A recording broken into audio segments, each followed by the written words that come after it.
बच्चों कैसे हो? तो आज हम लोग अपने फिजिक्स में आज का जो टॉपिक पढ़ने जा रहे हैं उसकी शुरुआत करते हैं। कॉपी पर निकाल लीजिए आप लोग। तो हमारा आज का जो टॉपिक है बच्चों, electric field due to an electric dipole. आज हमें लेना है बाइसेक्टर पे। आज हमें कहाँ पर लेना है? निरक्षीय स्थिति या बाइसेक्टर पे। ये आपका डाइपोल है। तो बाइसेक्टर या निरक्षीय स्थिति का मतलब है कि जिस पॉइंट पर आप इक्विवेलेंट इलेक्ट्रिक फील्ड निकाल रहे हैं वो यहाँ पर कहीं प्लेस हो। तो हमारा आज का टॉपिक आप समझ जाइए कि सिंपली क्या है। इक्विलेटरल पॉइंट, इसको बोर्ड साइड ऑन पोजीशन भी कहते हैं और निरक्षीय स्थिति भी कहते हैं। जैसा कि आप डायग्राम में देख रहे हो, ये हमारे डाइपोल है और इसका सेंटर ये O है। यहाँ से हमने equilateral point board side position या निरक्षीय स्थिति में एक पॉइंट P लिया है जहाँ पर हमें रिजल्टेंट निकालना है डाइपोल, ड्यू टू डाइपोल के कारण। अब बच्चों जाहिर बात है प्लस Q से ये पॉइंट कितना दूर है? यहाँ पर पाइथागोरस थ्योरम लगाइए। R L है, हाइपोटेनियस निकालना आपको आता है, वो हो जाएगा under root R square plus L square. कैसे? पाइथागोरस थ्योरम से। और यहाँ भी चूंकि ये L है और ये R है तो ड्यू टू पाइथागोरस थ्योरम ये आपके पास आएगा R square plus L square. तो हम फिर वही काम करते हैं कि पहले प्लस Q से due to one point charge E की वैल्यू निकालते हैं जिसको हम E1 कहेंगे। फिर due to this charge, point charge से हम जो पॉइंट P पर E की वैल्यू निकालेंगे उसे हम क्या कहेंगे? E2। और चूंकि ये प्लस और ये माइनस है तो डायरेक्शन दोनों का अपोजिट दिखाएंगे। अब आपको यहाँ पे गौर करना है कि रिजल्टेंट कैसे निकाला जा रहा है। रिजल्टेंट कैसे निकाला जा रहा है? तो first of all due to one point charge E1 is equal to 1/4 pi epsilon naught Q upon distance का स्क्वायर। डिस्टेंस यहाँ पर बच्चों कितना है? R square plus L square का होल स्क्वायर। और जाहिर बात है जो ये रूट है आपका, ये रूट आपका कैंसिल हो जाएगा स्क्वायर से। तो जो आपके पास सिर्फ बच रहा है 1/4 pi epsilon naught Q upon R square plus L square. Is it clear? So simple, कोई बहुत बड़ी बात नहीं कही है मैंने, आप इसको समझ चुके होंगे। उसके बाद बच्चों अब आते हैं इसी तरह E2 पर। E2 के लिए इस चार्ज की डिस्टेंस वही है जो आपको दिख रही है। तो ये हो गया 1/4 pi epsilon naught Q upon R square करेंगे तो अंडर रूट कैंसिल हो जाएगा, आपके पास बचेगा R स्क्वायर और L स्क्वायर। So simple. अब यहाँ पर रिजल्टेंट कैसे निकालेंगे? इसके लिए इस डायग्राम को हम, जहाँ पर रिजल्टेंट निकालना है, इस पोर्शन को हम अलग बनाकर दिखाते हैं आपको। देखिए वो पॉइंट P था, ये E1 था और ये यहाँ पर E2 था।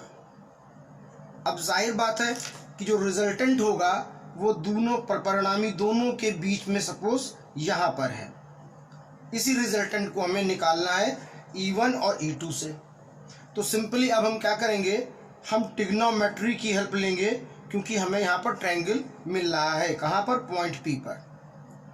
अब ये है E और ये E1, निकालना है E बच्चों क्या है? बेस। और बेस के लिए हम लेते हैं cos थीटा, आधार के लिए। तो अगर हम यहाँ पे cos थीटा लगाते हैं बच्चों, थीटा आप ये देख लीजिए, ये थीटा यहाँ पर हम ले रहे हैं। अगर cos थीटा लगाते हैं तो वो आएगा बेस अपॉन हाइपोटेनियस, ठीक, आधार बटे कर्ण। तो बच्चों आधार तो हमारा हो गया E और हाइपोटेनियस कितना हो गया? E1, यानी कि ये E कितना आया? सिंपल सा आया E1 cos थीटा। लेकिन ये जो E है बेस, वो ऊपर वाला ट्रायंगल भी इसको बना रहा है और नीचे वाला ट्रायंगल भी इसको बना रहा है, यानी दोनों जिम्मेदार हैं। तो नीचे वाले ट्रायंगल में लोगे तो बिल्कुल इसी तरीके से करना E इज इक्वल टू अब आ जाएगा E अपॉन E2 और क्रॉस मल्टीपल करने पर E2 कॉस थीटा। तो ये बस यहाँ पर रिजल्टेंट निकालने का, परिणामी निकालने का तरीका याद रखना। यहाँ पर ट्रायंगल मिल रहा है, तुम सीधे हमने ट्रिग्नोमेट्री की हेल्प ले ली, क्योंकि ये बेस बन रहा था दोनों ट्रायंगल में, तो कॉस को ले लिया। तो अब जो रिजल्टेंट या नेट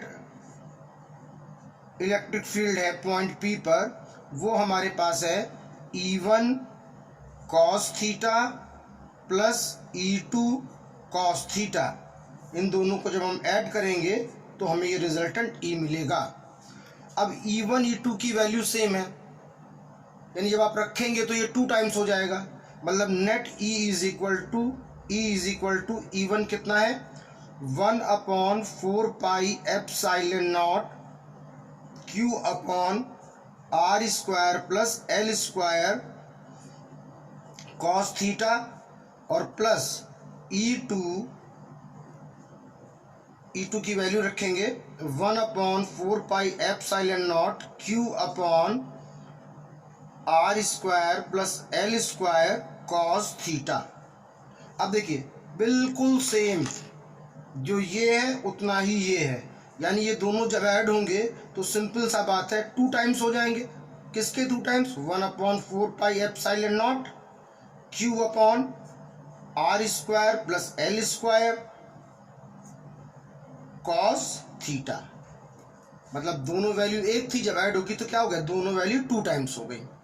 ठीक, तो अब हम इसको फिर थोड़ा सा अरेंज करके लिख रहे हैं, 2 को उधर ले जा रहे हैं। 1/4 pi epsilon naught Q upon R square plus L square 2 cos theta. यहाँ तक आप ध्यान से समझ लीजिए, आपने यहाँ तक क्या निकाल लिया है, दोनों E1 और E2 के कारण नेट रिजल्टेंट या परिणामी इलेक्ट्रिक फील्ड।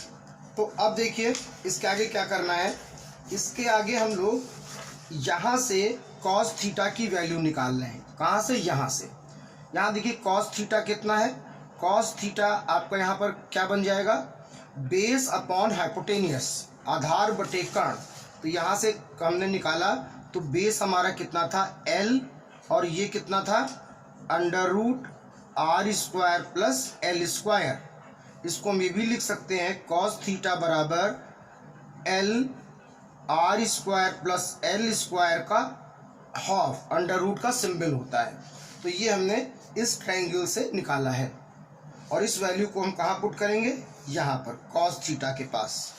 तो जो हमारा रिजल्टेंट आया था वो था E is equal to 1/4 pi epsilon naught Q upon R square plus L square, आप देखते रहिए 2 कॉस थीटा। क्या था 2 कॉस थीटा, तो 2 ये लिखा और कॉस थीटा का मान क्या है L upon R square plus L square, under root के कारण ये हाफ हो गया। Is it clear. अब यहाँ पर देखिए बच्चों, जब बेस सेम हो तो पावर ऐड हो जाती है फ्रेंड्स। अब देखिए सिंपल सी बात, ये आपका क्या बन जाएगा, P बन जाएगा, क्योंकि P is equal to 2QL और यहाँ पर बेस सेम है तो पावर आपस में ऐड हो जाएगी, यानी 1 + 1/2 इज इक्वल टू 3/2। तो हम इसको लिख सकते हैं E is equal to 1/4 pi epsilon naught P, आप समझ रहे हैं। अब यहाँ पर R square plus L square फिर 3/2, क्योंकि 1 + 1 3/2 है। तो बच्चों फिर यही कहेंगे कि R के कंपैरिजन में L बहुत शॉर्ट है, L स्क्वायर और शॉर्ट होगा, तो यहाँ पर हम L स्क्वायर को निग्लेजिबल नगण्य मान लेंगे। तो हमारे पास क्या बचने वाला है, E is equal to 1/4 pi epsilon naught P R square 3/2, क्योंकि L स्क्वायर निग्लेजिबल हो चुका है।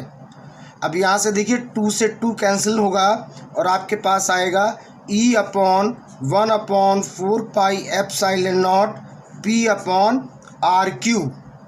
ये आपने बाइसेक्टर पर निरक्ष पर निकाला है। एक्सेल पर कितना आया था, कंपैरिजन करो, 2p आया था, और बाइसेक्टर पे कितना आया है, p। तो ये दोनों में डिफरेंस भी था। तो ये इम्पोर्टेंट है, इसको आप कर लीजिए। कोई क्वेश्चन हो तो आप कमेंट बॉक्स में पूछ सकते हैं।